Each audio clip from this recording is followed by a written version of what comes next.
Thank you for joining us around the fire. For more information or to make a donation, please visit randomactsnetwork.com. Now, want to hear a scary story?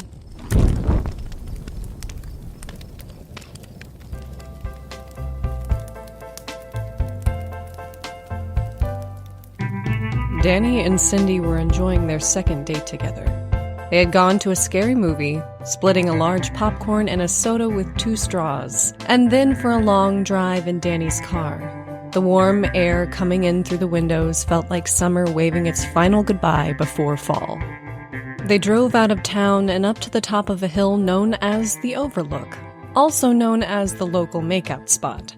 Danny parked the car, turning off the headlights, and Cindy absorbed the view ahead of her. She could see the entire town of Haddington, though it was just a mess of lights from here. Surprisingly, it was almost romantic. Wanting a change in music, Danny turned the radio dial, catching an emergency news bulletin in progress. Police are still searching for a local fugitive known as the Hook Man, on the loose since escaping yesterday from the Maple Grove Mental Hospital and believed to be heading south. Authorities are still unsure how he managed to leave the facility, and though local activists are encouraging a town curfew, the mayor has not yet announced a plan. We're recommending all you lovebirds out there stay in groups and head home as soon as you can. We'll be back with the full story at 10. That's so scary. Danny, close the windows. Oh, come on. Danny, please. Fine, but they're just gonna fog back up. I think we should go back into town. Babe, we're safe. We aren't far from the prison. The doors are locked. They said he was going south, nowhere near It's us. too He'd had no close. reason to come up here. You I don't think he wanna- wants to take in the view? He did have a good point. Come here, let me hold you. He moved in on her once more, but she firmly declined. I want to go home now. Ugh, you girls are always afraid of something. Wounded, he retreated to his seat. He placed the keys back into the ignition and started the car. In that moment, Cindy heard a faint scraping noise outside her door. Did you hear that? Danny turned the car off again, and the silence returned. Danny, don't stop the car. I want to go. He's here, Cindy. Danny! He held his right hand up, forming the shape of a hook with his fingers and leaning towards Cindy. It's the Hook Man. He's here to murder all the horny teenagers. Danny! She was still frustrated, but laughing a bit helped relieve some of her fear. Well, I'm glad I'm safe, but it looks like you're screwed. Yeah, just not the way I hoped. I'm gonna show you there's no one out there, okay? If I do that, can we stay? It's not even 9 o'clock. I don't care what time it is. I'm not in the mood. He reached to touch her face, but she shifted away. Challenge accepted. Cindy yelped in protest as Danny exited the car, over-dramatically looking around. He called out in an exaggerated macho voice, tempting whoever could be listening to come out of the shadows. She squinted, looking into the darkness. There was only Danny. She crossed her arms, checking the mirrors. He returned to the car, opening the door. That turn you on? The opposite, actually. Can we please go? Whatever. Without getting into the car, he slammed the door and began walking towards the trees. Cindy called from her window, exasperated. Where are you going? I'm taking a piss. She was furious. Sitting in the dark car alone, she found herself questioning her taste in men and vowed to do better. A few minutes passed, and Cindy began to grow anxious. She glanced through the back window to the evergreen trees, but only saw the dark. She turned back around and sat, picking at her nails. Obviously, Danny was going to try to scare her. She wouldn't bother with his stupid games. She sat straight ahead, stone-faced. But several more minutes passed, and she couldn't help but feel that he was awfully committed to the joke. Even someone as stubborn as Danny would have gotten bored by now. Cindy honked the horn, keeping her eyes on the trees behind her. Nothing. She honked again and again, but still quiet. She tried to force back the frustrated tears welling in her eyes. Was he going to keep her out here all night? Cindy waited there, mentally going through her to-do list to pass the time, and thought about her family. She'd likely be grounded for missing curfew, though that would be a good excuse to avoid Danny for a while. She just hoped they hadn't heard about the lunatic on the loose. As she pondered what she'd say when she got home, it began to rain. A few drops at first, then more and more steady. A storm was expected, but not until the dead of night.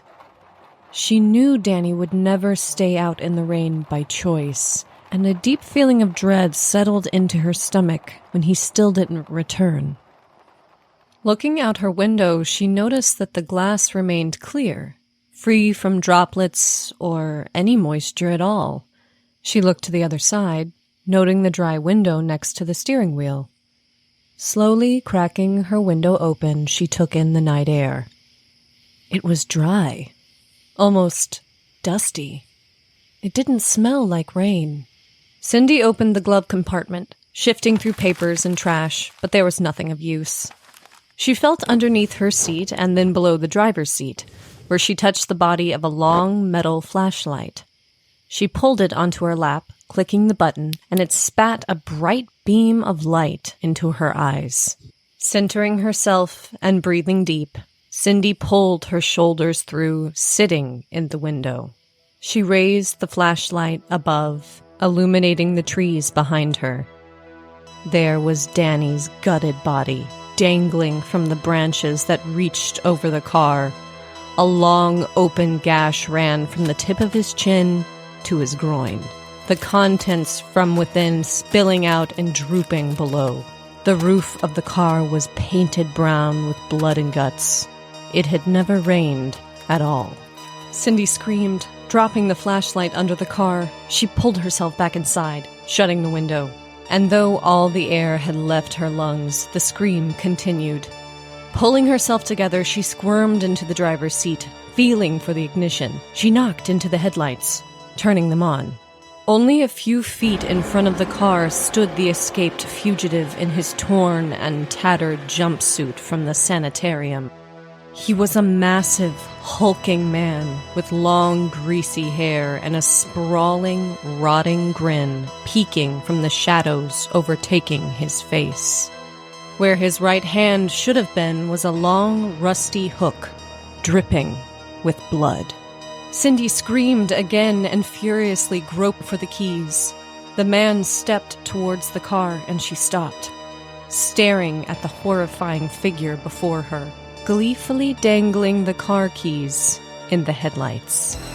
She pressed her hands on the horn as hard as she could, screaming again with all her might. Why couldn't Danny have left the keys?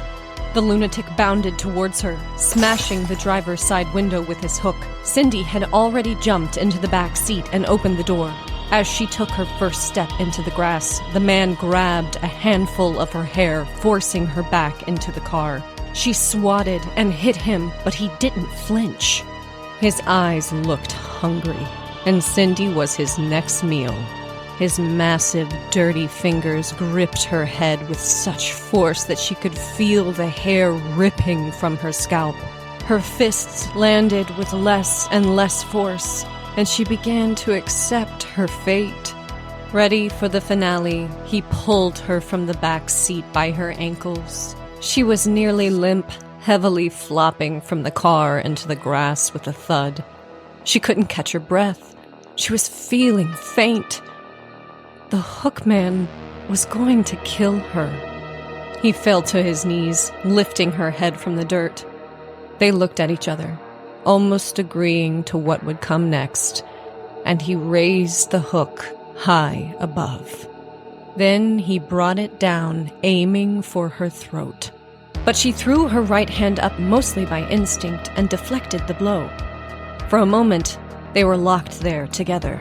The hook had pierced all the way through her hand, latching around her wrist. She screamed in agony, attempting to free herself. He pulled back too, and she felt the muscles in her hand tear away.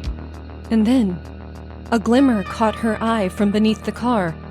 It was the metal casing of the flashlight, only a few inches from her left hand. She clutched the light and swung the metal body against his temple with all her strength.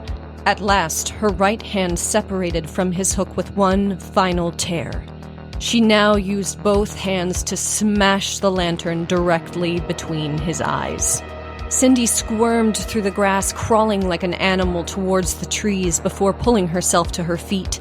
As she sprinted into the night, a waterfall of red gushed from her arm. Her hand was unrecognizable, and at some point he had gashed her above the shoulder, too. Cindy knew the man was gaining on her as she continued along the tree line, but she was moving as fast as she could. She could only hope that she could reach the bottom of the hill and flag someone on the road. Then, as she came around a cluster of trees, she saw a car several yards away, parked against the steep hillside of the overlook. The windows were foggy, and she heard the muffled sounds of music. Danny and Cindy weren't the only couple on the hill that night. Screaming for help, Cindy made it to the car, beating her good hand against the trunk, then along the windows and finally against the driver's door. Receiving no response, she tried the handle. It was open. She threw herself into the empty seat and shut the door. In that moment, her eyes landed on the two corpses in the rearview mirror. The keys were in the ignition, and she started the engine and locked the doors. She wiped the window with her left hand, trying to clear the condensation, and threw the car into reverse. Cindy backed into the road, trying to ignore the dead couple sitting behind her, and switched to drive. The car was facing the bottom of the hill and the main road. She could lay on the gas and make it to town before the radio switched to the next song. But the lingering monster had appeared in the shadows behind the car, and she couldn't help but feel like she could do something more.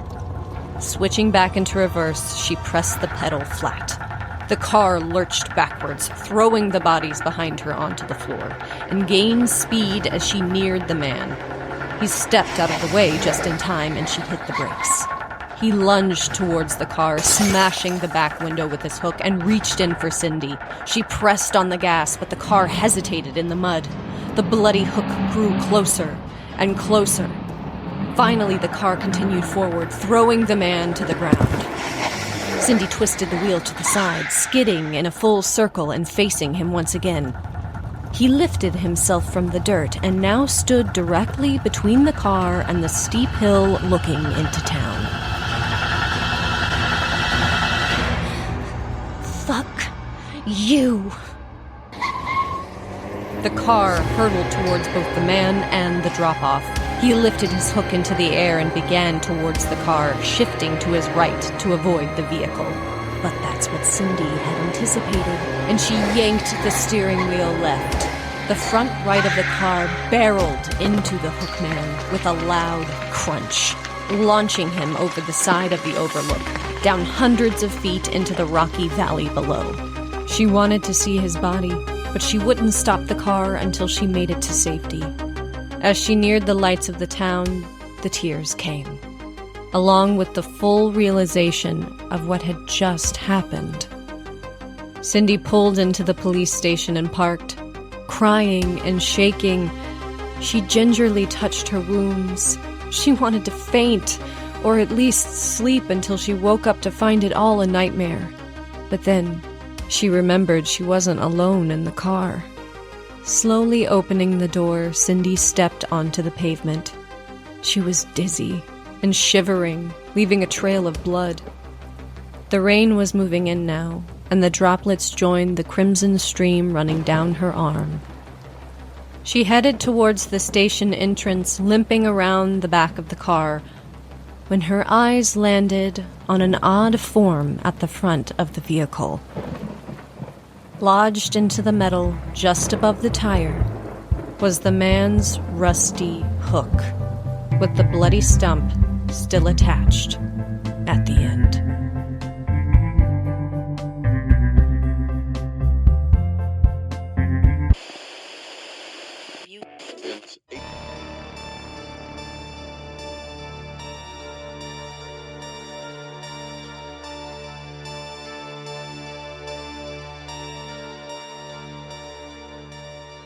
The Hook, story by Bryan Renaud, based on the urban legend. Told by Shannon Leigh Webber. Featuring Aaron Holland, Bryan Renaud, and Shannon Leigh Webber.